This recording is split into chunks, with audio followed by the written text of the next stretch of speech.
Hey, I'm Russel Morgan, founding member of the Morgan Legal Group, and today I want to talk to you about what to do when your spouse disinherits you. So we have a client that I'm working with that came in last week who was married happily with 2 stepchildren who he treated as his own, and his wife unfortunately passed away.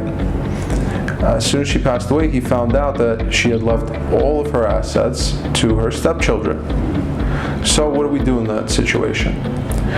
His wife had some money in the bank. She had a life insurance policy and a 401k, all of which had death beneficiaries who happened to be her stepkids. The husband ended up essentially walking away with nothing. They didn't own a marital residence, they didn't have a home, they rented all their lives, and the husband came for help to see if he had any rights to claim under her estate.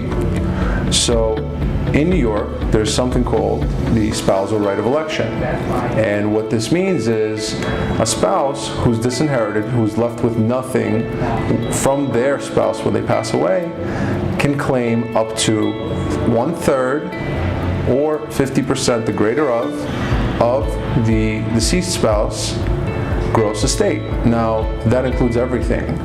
Probate assets and non-probate assets. And non-probate assets are things with death beneficiaries already listed. So things like a bank account where you would say, at my death, my daughter gets the account, in his case, where it was his stepdaughter.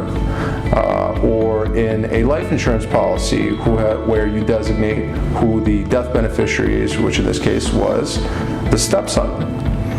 And at the end of all of this, we take all of the money combined in all of these probate and non-probate assets, and he gets 1/3, even though they were already left to someone else. So the key takeaway here is you have options when you're disinherited. We can make sure that you are able to exercise your elective share. The catch is there is a very limited time to do it. So we have 6 months from the date of the appointment of an administrator for the estate to actually claim your elective share. Now, that's plenty of time for some people, but the other issue is if the people who took the money took it and spent it, then you're out of options. So you do have an issue of timing when you're dealing with the elective share. So the bottom line is there's always an option, specifically in these types of circumstances, and we are here to help.